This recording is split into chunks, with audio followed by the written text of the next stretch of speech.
Hi there, I'm Eric Wordweaver Sjerven, Goldie of the Ridgar folk here in East Texas, and I would like to welcome you to the Raven's Call. This is a show where I ramble on about different heathen-related subjects, just kind of whatever strikes my fancy and sets my mind on fire at the time. Big UPG warning at the beginning of these episodes, like always. I'm just one heathen. This video, like all of my videos, represents the views of one heathen out here in East Texas doing things his way. It is not representative of the greater heathenry as a whole. It is not, I'm not an end-all be-all authority on anything. I encourage you to think things out, to interpret and act in a way that is true to your cultural identity and to your tribal identity that you've built up for yourself, your hearth identity, your hearth culture.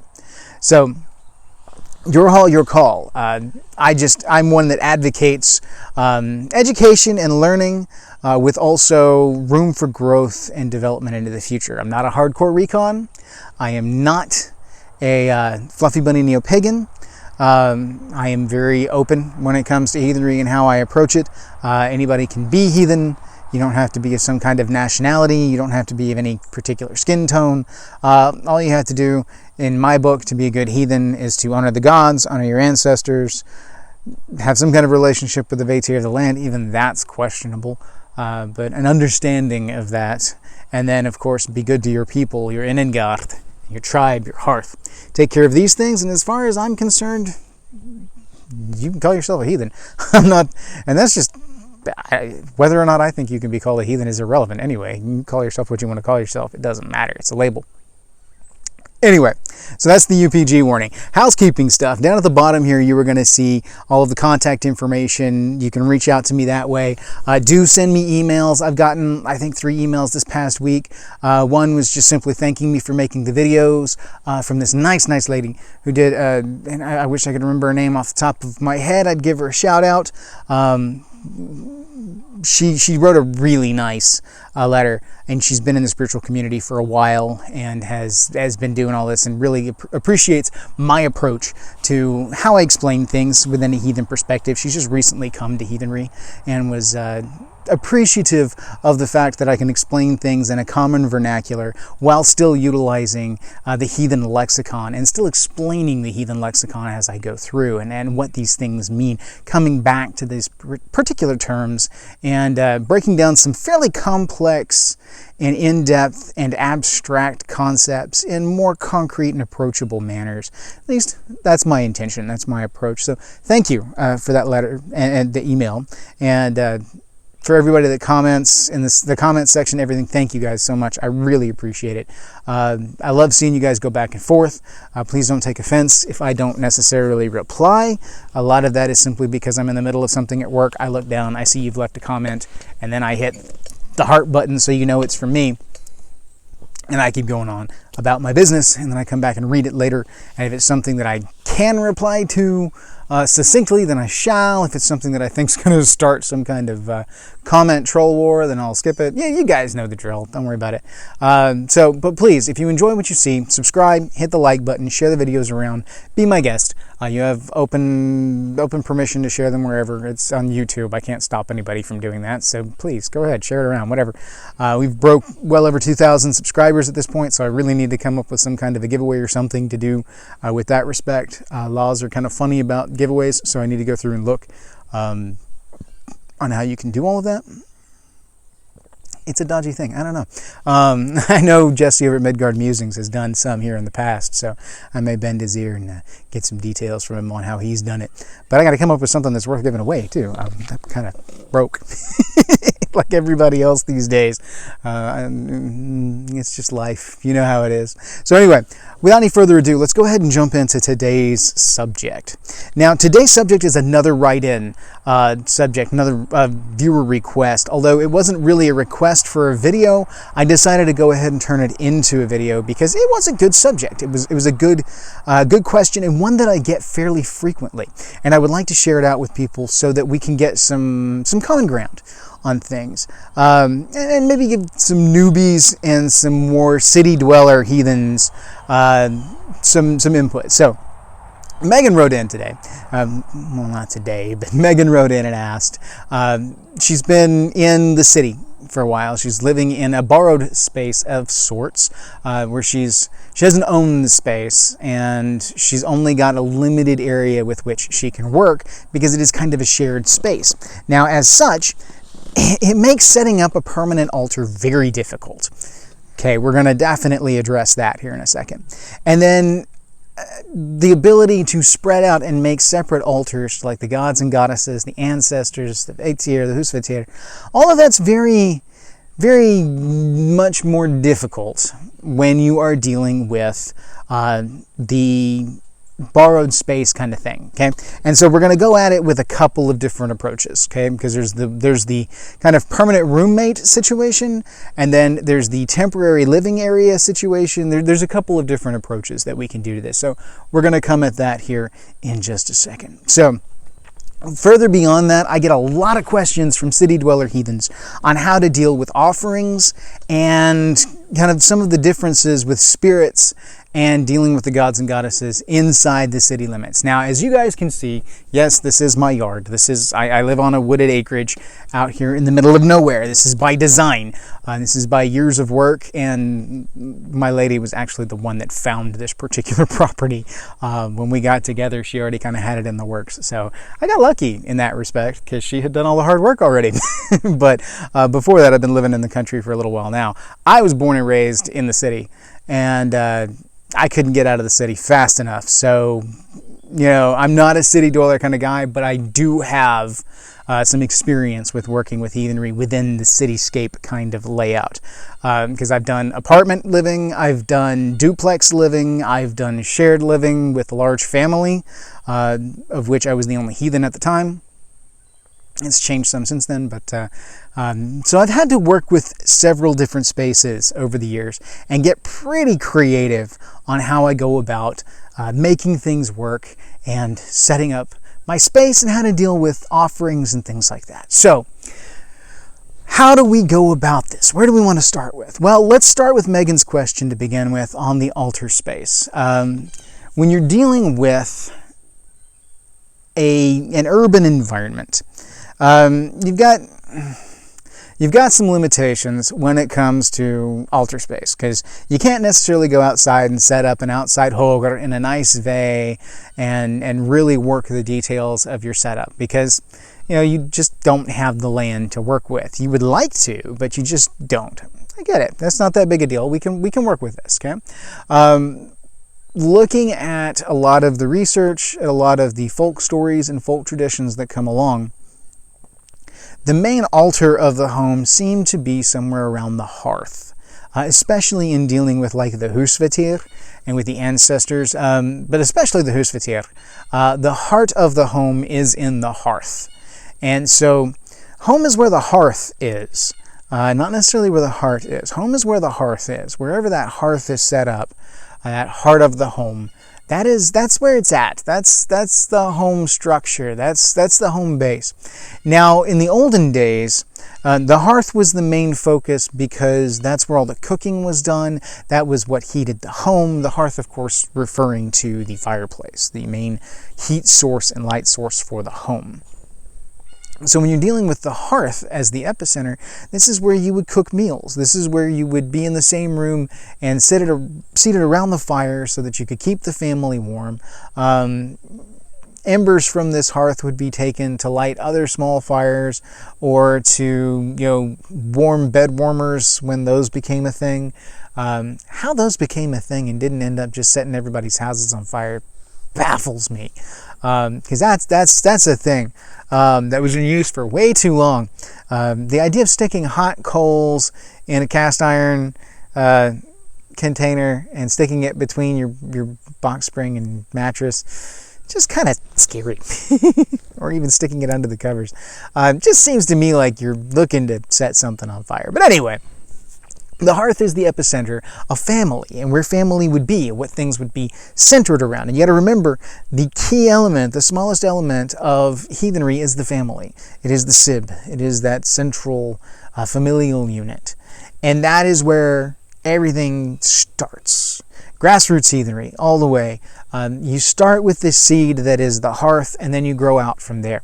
And so when you've got this kind of mentality in mind, you think about, well, okay, where would one set up an altar then within the home?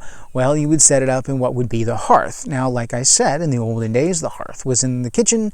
That was the epicenter of everything. Everything was centered around the kitchen. Now, if you're in the South, there's still an element of truth to that, as far as the kitchen being where people tend to gather and where most social interaction occurs. It's not at all unusual to have people in the South standing around the kitchen talking and jawing, because that's where the food usually is, and that's what we do. But it's not always the case. But if it is the case, then the kitchen still remains an excellent place to set up a little altar space on the edge of a counter, a little dedicated space to the husvetir that you could also do something to the gods and goddesses at if you chose. There's a couple of different schools of thought on the gods and goddesses too, so we're going to come back to that here in a second. But as far as the husvetir goes, and setting up the husvetir altar, that's an excellent place, just a little corner in the kitchen. Great little spot. Maybe you don't have the opportunity to set something up permanent. Well, I got you there too. Now, not everybody uses the kitchen as the epicenter of the family anymore. There's a lot of people that, the focus is in the living room, usually around the television set where the movies and the TV shows and the video games and everything are. And that's because of our pull to electronics in the modern day, the living room has become the main area, and the television has become the new hearth. Well, if that's the case, and that's where the family does its living, no judgment on what you're using as the hearth, whether it be the stove, fireplace, or your television set. I don't care. Not judging, not my home, not my call. But it is where the family is most of the time, and that makes it an ideal spot to set up an altar. Like my husvetir altar is set up between my it's in technically the living room, but it is like between because we have an open floor plan, it's between the living room and the kitchen. So it's like smack dab in the middle of all that. So it's at the very heart of the house. It's in the very center of everything, and you can't really do much in any of the common shared areas without being in clear view of the husvetir altar, or at least within eyeshot of it. And so that's a really cool thing for me. It helps with the feeling of involvement and the help of making the husvetir feel like an ever-present part of the home, because it is true. It is. So that's all dealing with permanent altar space, right? And we established that, especially in an urban environment or a shared environment, you don't always have access to a permanent place. We talked before about the different kind of setups: shared living space versus temporary living space. Now, a shared living space wherein you've got like a roommate scenario, you've got like a dedicated room that is your own, and then maybe some shared common area space. What you can do is make arrangements with your roommates in that kind of situation to have your fair share of the living space, and to, at least at certain times, be able to set up a semi-permanent altar space in an area where you have more room to work. However, I find in those instances, because of the whole blended relationship with religion that you can have with a roommate type scenario, wherein your roommate may not be religious at all, or they may be resentful of your religious views, whatever that may be, I find that in a roommate type scenario, setting your altar space up in your actual room that is your space and dedicated is usually a little bit safer, as far as not having anybody else tamper with your altar space, or in some way profane it, or desecrate it in any kind of way. You have a little bit more control over that scenario. So if you're going to do a semi-permanent to permanent setup in a roommate type scenario, I would lean towards doing it in your own room, just for practicality purposes and the assurance that you have some control over it. But in a shared living environment, like what it sounds like Miss Megan is dealing with, that becomes a completely different thing. Then you're looking at temporary altar setups, because you just can't leave something permanent set up, because this isn't your home, this isn't your space. So at this point, Yes, Megan, you can set up a temporary altar space. You totally can. That's fine. You do what you got to do and work with what you got to work with. No judgment. That's just part of the deal. So yes, absolutely, a temporary altar space is an excellent setup. I highly recommend you get a box of some kind, a tote, a little chest, whatever it may be, and you set your altar pieces all in one dedicated box. That is, this is the altar box. And especially given the fact that it's an up and down temporary kind of thing, I would err on the side of using things that can be set up and taken down fairly easily. I would not do some big heavy statue to the gods and goddesses. I would use smaller figurines or even small wooden, like hand-carved little wooden objects that have, even if it's just a symbol that represents that particular god or goddess to you, that would be perfectly fine. Or you can have rough-hewn faces in there that represent the gods and goddesses, if you use an idol at all. I still find the idols to be highly effective, but it's not necessary. It's not a must.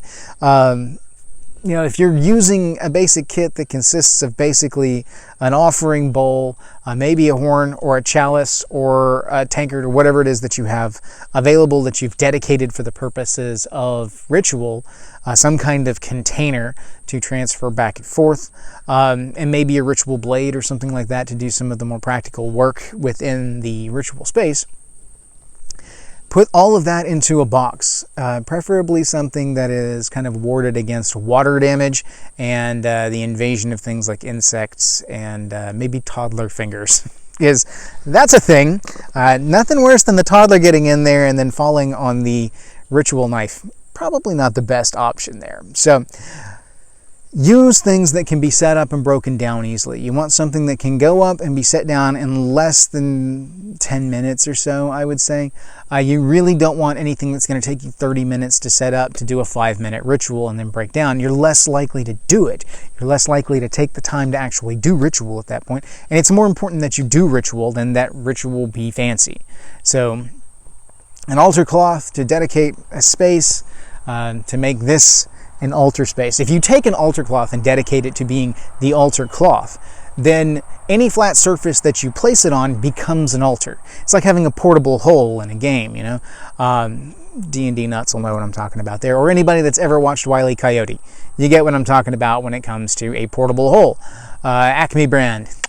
That's what we're talking about with the altar cloth. The altar cloth becomes a portable altar space. So any flat surface that you lay it upon then can become your altar space, because it is a physical declaration of altar space. This thing is a walking ward. As you go through and you dedicate it to the purpose of altar work, then it becomes the altar, and whatever you set it on is simply the supporting surface of it. The cloth itself becomes the altar space. It becomes the altar surface. And that helps to dedicate the boundaries of space wherein you do your altar work, and then you fold it up and you set it aside and keep it clean, all that fun stuff. But take care of it, and that becomes your altar. So if you come out and you lay it on the ground, then you have altar. If you put it on the counter, you have altar. If you put it on a card table or a TV tray or a computer desk or whatever it is that you've got to work with, the coffee table in the living room, boom, altar cloth, boom, altar. Simple as that. So use altar cloths to dedicate your space and to declare, this is what I'm working with. Use small items that can be packed away fairly easily in something that can be contained fairly small. You can actually put everything that you need for an altar cloth, and an altar cloth, a cup for offering stuff, maybe a knife for some of the cutting things that you may need to do for ritual.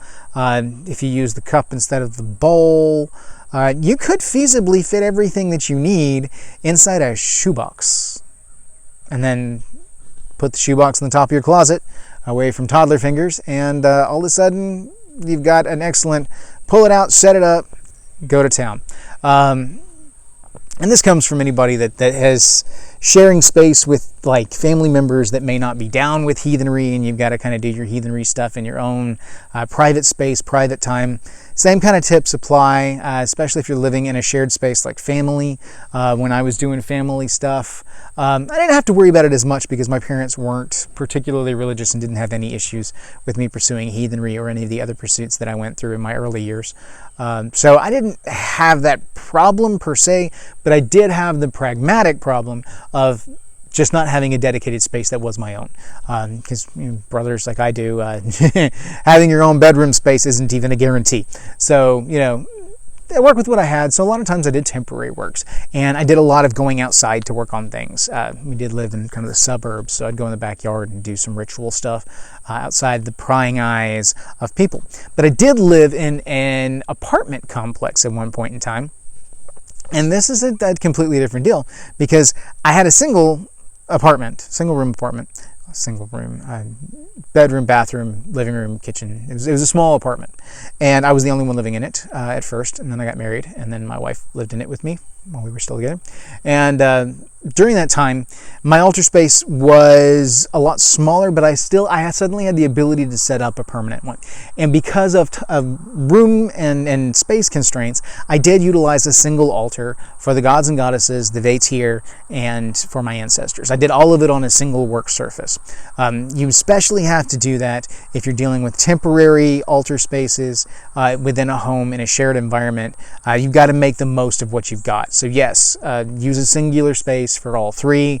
Just make sure that you are clear in the working that you're doing, where you're targeting your approach. And if you want to, if you really want to get down and to the metaphysics of it all, you can take separate altar cloths and create one that is the sacred space and one that is the spiritual space.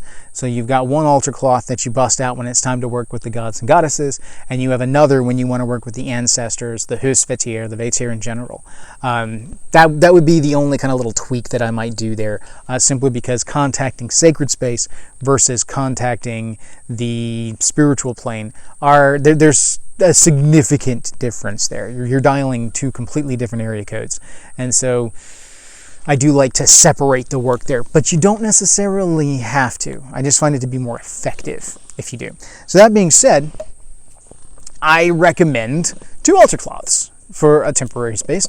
You can do the same thing if you have a dedicated altar space within your home and you want to swap out altar cloths depending on what you're doing.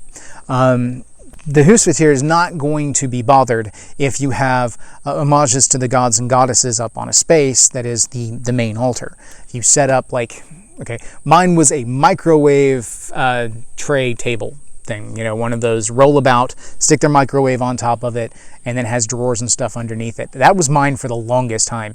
And so I would roll it up to the end of my little island, it was kind of a half wall with a bar. You know how apartment complexes are. It's between the living room and the kitchen, to give the idea of separating the space. But I had it set up there on the end of that, and that's where my altar space was set up.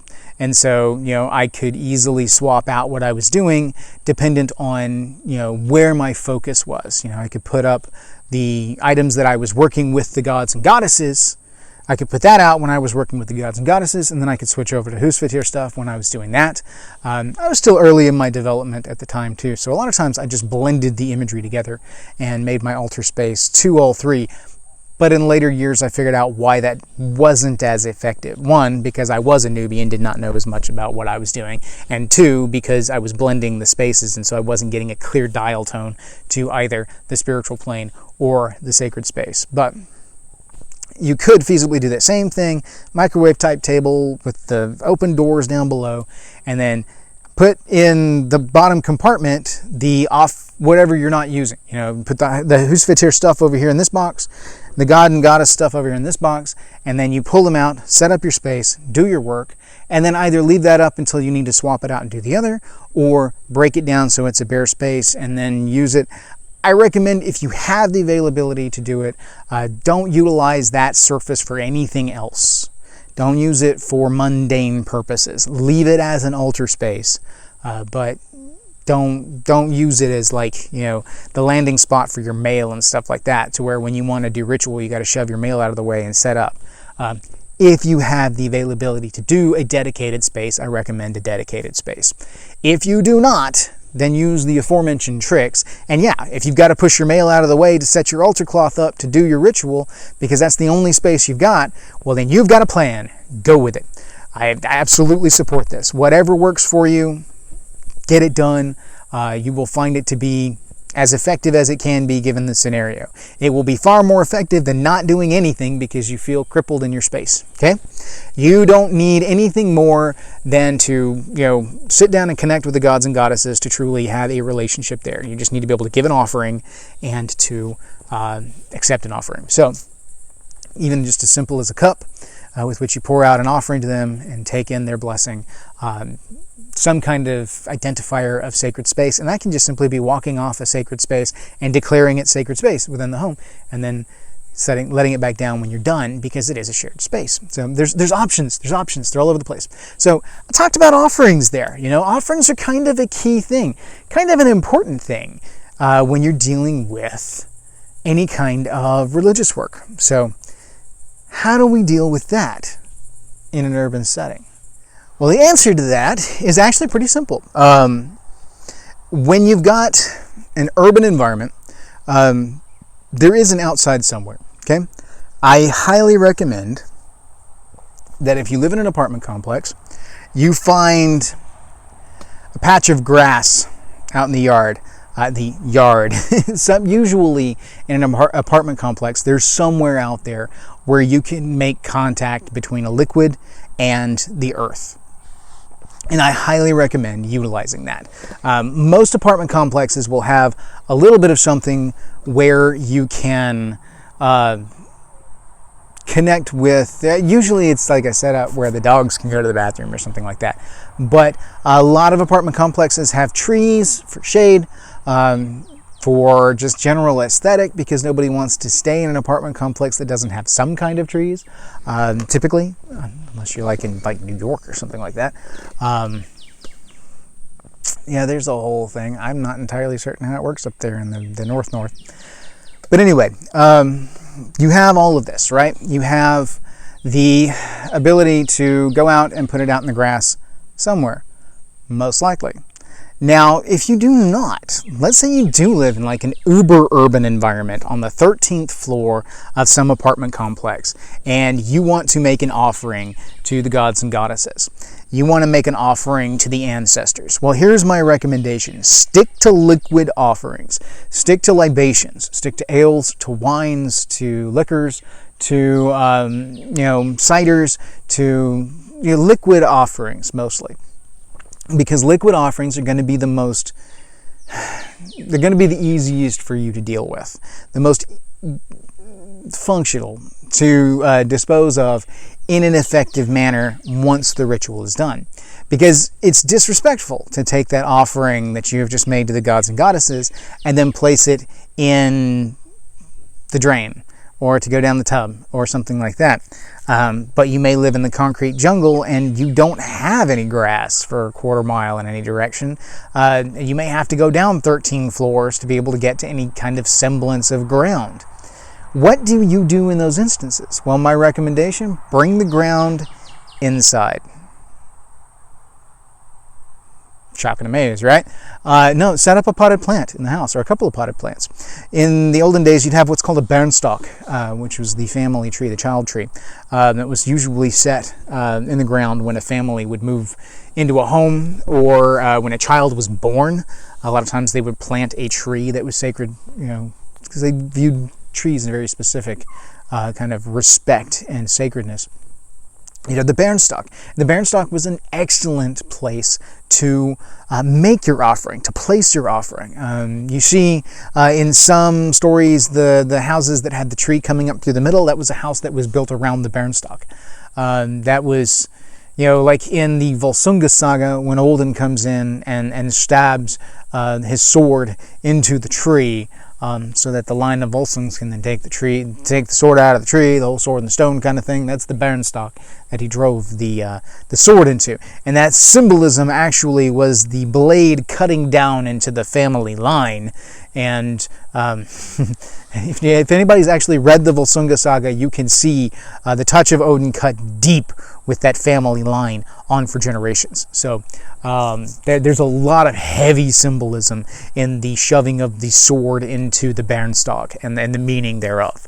But you can effectively create this kind of a space within your home by setting up a fairly large potted plant that the soil is very well aerated on, and that won't necessarily respond poorly to libations being poured into the soil of it.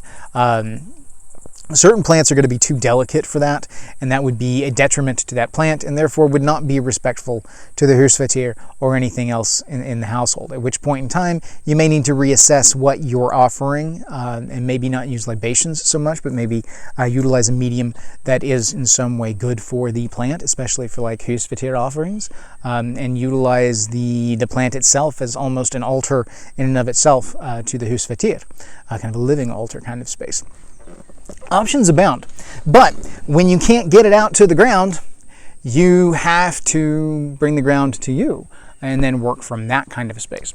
Otherwise, if you've got like a fireplace inside the house, you can utilize that and do burnt offerings as opposed to liquid offerings and things like that. Because you got to remember, when we're dealing with offerings and passing between the either material plane, the profane space and the sacred space, or the material world and the spiritual world, what we're dealing with is the 3 B's. You burn it, you bury it, you bog it. And by bogging, I mean going into water, swamp, whatever, breaks the plane of water and enters into the murk below. Bury it, we break the plane of the earth and go into the unseen underneath there. Burn it, you literally are passing through from material to immaterial. And so you're releasing the core energy of that into air and space. So it is still a permeable membrane. It's just a different kind of permeable membrane. So if you don't have the opportunity to utilize something like a liquid offering that you can then put into like a potted plant or something like that, then I highly recommend going with a burnt offering that you can dispose of within the household under controlled scenarios. Be very, very careful when it comes to indoor burnt offerings. You want to make sure that your fire receptacle is appropriate for the space, that the ventilation is appropriate, and that you're not going to set off smoke detectors and set off any kind of sprinkler system, and that you're respectful of the landlord and the rules set out for the location. So just because you never know, something could go wrong. You could end up catching the drapes on fire. The smoke from a burn offering could set off the smoke detector and then ruin everything that you have when the sprinkler system comes on. I don't know. It varies. Know your space. Know what you can work with. Think about the 3 B's and how you can incorporate that, and then go from there. You may need to take trips out to the park to do offerings on a small scale. For anything that you want to actually like bury or something like that, keeping in mind local city and state ordinances so that you don't get in any trouble in that respect, because the gods don't want you to get in trouble doing it, but they do want you to do it in some capacity. So get creative, think outside the box. There's tons of options, and we've only covered a fistful here on what you can do. But we're talking about urban heathens and how do you deal with that environment. So absolutely, these are things. Now, you can't always necessarily go out and raise your hands to the sky and scream out to the gods and goddesses at the top of your lungs. Sometimes you have to set up a dedicated inside quiet space to stay away from onlookers, looky-loos, anybody that might be in some way, shape, form, or fashion judgmental of what you're doing. Now, most of the time, I'm of an opinion to say, forget about them. I don't care. Do what you want to do and do you. Because if I came across somebody who was out in a park doing a religious practice of any kind, unless it's hurting somebody, I'm going to leave them be. Now, I mean, if they're out there in the park and they're trying to sacrifice some homeless individual on some kind of makeshift altar out there in the open, I'm probably going to step in on that one because that's not really kosher anymore. But if they're out there and they're not bothering anybody, they're not hurting anybody, I'm going to leave them be. Not everybody's that cool. You are going to run into social interactions that are less favorable, particularly with individuals that view alternative religions, non-big book religions, as being evil. Most neo-pagans, most people of alternative faiths aren't going to bother you because they don't want to be bothered themselves. Some of the big bookers, especially the more extremist of them, they may get in your face. So sometimes you've got to work with the space that you have, and you can't always necessarily go out into a park and do a thing. So, be familiar with your space, be familiar with what you can do where, what your local ordinances are, and, work with that, work within that.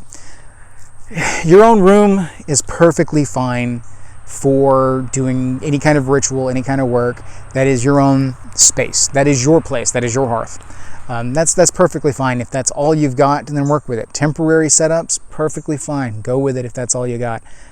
Be my guest. Make do with what you got, and may the gods bless your offerings, because you are doing it and you are working with what you have to work with. And I can't judge that. So, beyond that, social gatherings in urban spaces are actually easier in a lot of places because you've got more people in the vicinity. It can be a little bit more difficult in finding a place where you can do something like a festival, but having something like a pub moot or meet up at a local bookstore, things like that, Starbucks meetups, things like that, you can do that a little bit easier and draw from a larger population, and therefore have a better chance at getting some people. But you're also not necessarily likely to have that semblance of community grow up from that, because the urban environment does not necessarily lend itself well to the idea of community. People are more disjointed and distant and separated. So just because you suddenly have a half dozen heathens at a meetup in some urban coffee shop doesn't necessarily mean any of them are the kind of heathen that you want to spend your time with. They may end up being folkish and you're not down with folkish. They may be they may be more on the not so true side of things, at which point nobody's got time for that. These kind of things come up, and so you work with what you've got, and know your space, know your environment, and leave yourself an out, especially in an urban environment where you may run into a subset of heathenry that you don't necessarily want to spend time with. Make sure that you've got an exit strategy, and keep yourself safe in everything. Be smart about it. Use your head. That's why Odin gave it to you, so you can use it and keep yourself and your family, your Innengard, keep them safe, keep yourself safe. So, safety first. Think about that. So anyway, I hope this helped out some tips and tricks for urban heathens and how they can deal with things.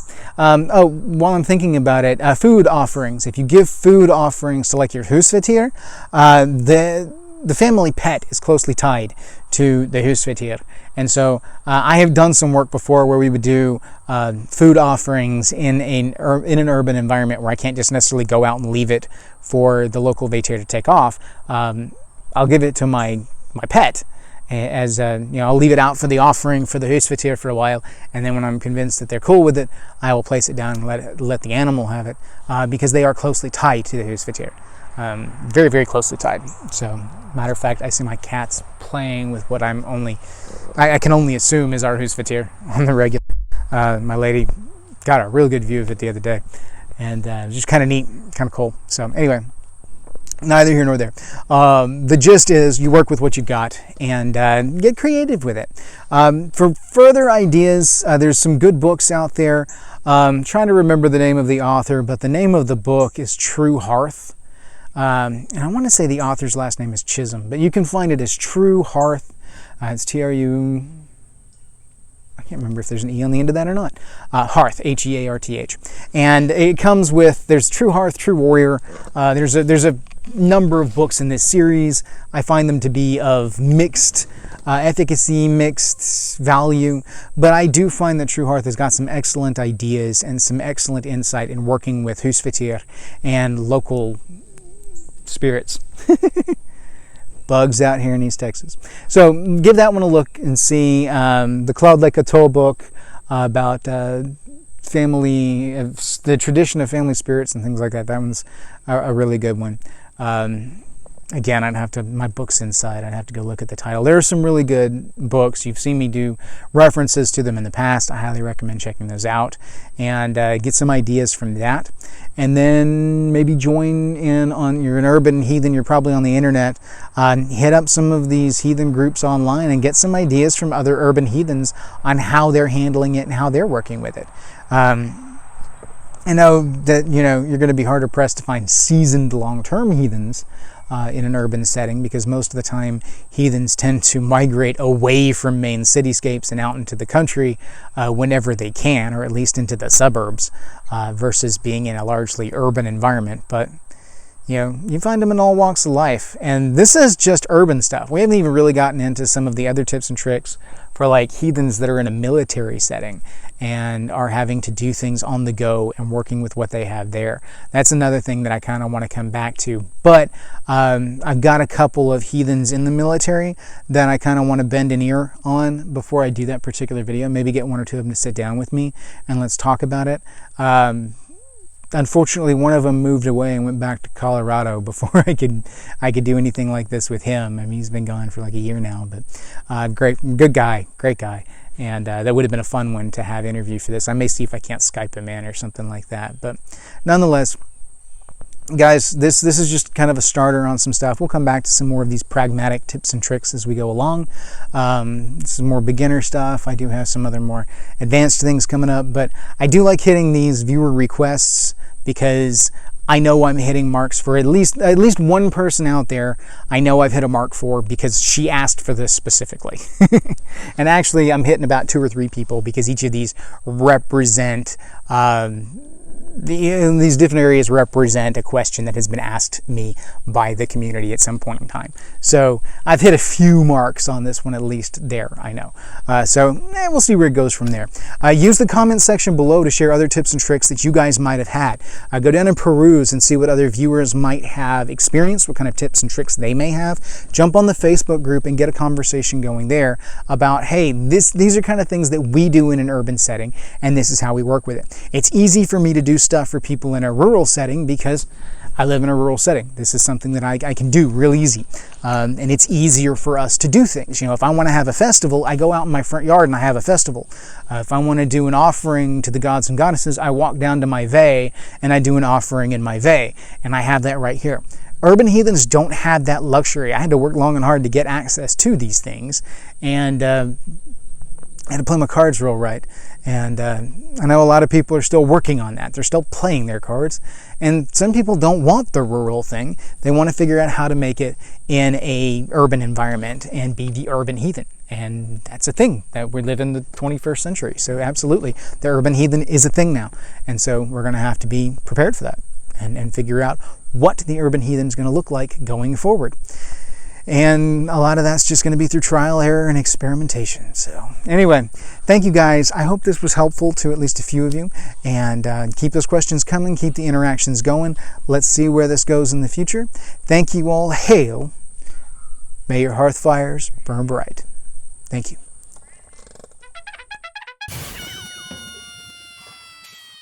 The clicker now. I use my clicker. All right, guys. Let's start this again. For those of you that can't tell, I have to do a lot of cuts and edits and things like that. It is what it is. So, we're going to try this out. Got a new tripod. It's perfect for like sitting height because I'm seated right now. And this is I bumped the tripod. It's perfect for seated height. I like that I'm kind of centered. You still got a good bit of the backdrop here. Get still talking head style, so it all works out well in that respect. And it's comfortable. It is comfortable. Yes, this is real. This is not green screen. That's just kind of how the outline looks around my head sometimes. That's kind of weird. Do you guys even watch this stuff anymore? Do you like the cutting room floor stuff where I sit here and just kind of ramble on and be a goofy myself, whatever that might be? If you do, if you guys actually watch this, we're going to run an experiment, okay? If you are watching the cutting room floor stuff right now and you're seeing this, leave me a comment in the comment section that says "Uff da," okay? Uff da. That's UFF space DA. That is a Norwegian word It doesn't mean a damn thing. It literally doesn't mean anything. It's a random verbalized explicative that has no English translation. So it's not like you're saying a dirty word or anything. It's just oofda. You say it when you drop something. Oofda. You say it when you've had a rough day. Oofda. You say it when you just don't want to do anything. Oofda. It's just oofda. And so it's a thing. Very common still up in the Midwest, Minnesota kind of areas, but also I don't know that it's still said much in Norway. I know it used to be, but I think in the modern era, I don't know that it's still as common a thing. I know it's still a common thing up in the northern Midwest where a lot of Norwegians came over, and so it's Norwegian heritage. But it's a thing. So leave me an oofda in the comments. If you do, I'll keep adding the whole cutting room floor stuff. If not, okay. I'll know that if I don't see any oofdas in the comments section, I'll know nobody's watching the whole cutting room floor stuff, and I may not bother with editing it in anymore, and I may just delete the stuff and then leave it at core content for the videos. The average length views of my videos are like half to a quarter of the length of the video anyway. So, and that's a misguiding number, because a lot of times that number is brought about because people will let it play for a second and then add it to a playlist, and then or they'll watch like 5 minutes of it and then they'll be like, okay, I'm going to come back to this later, and they watch another 5 minutes of it and another 5 minutes of it. So the average play time for an hour-long video may be 14-15 minutes, but that doesn't mean people aren't watching it all the way through. It just means that people aren't necessarily watching it all the way through in one sitting, which is fine. I completely get that. That number is a throwaway number and doesn't mean much, but you know, it does make it impossible for me to gauge whether or not people are seeing this end content or even care about it. So anyway, drop me an oofda. If you like it, I'll count your oofda as a vote to keep doing it. If you made it this far in the video and you don't like my post-credit stuff, don't leave an oofda. It'll end up going away. We'll see. Anyway, neither here nor there. So let's go ahead and jump in to today's episode. We're live in 3, 2, 1. Let's jam.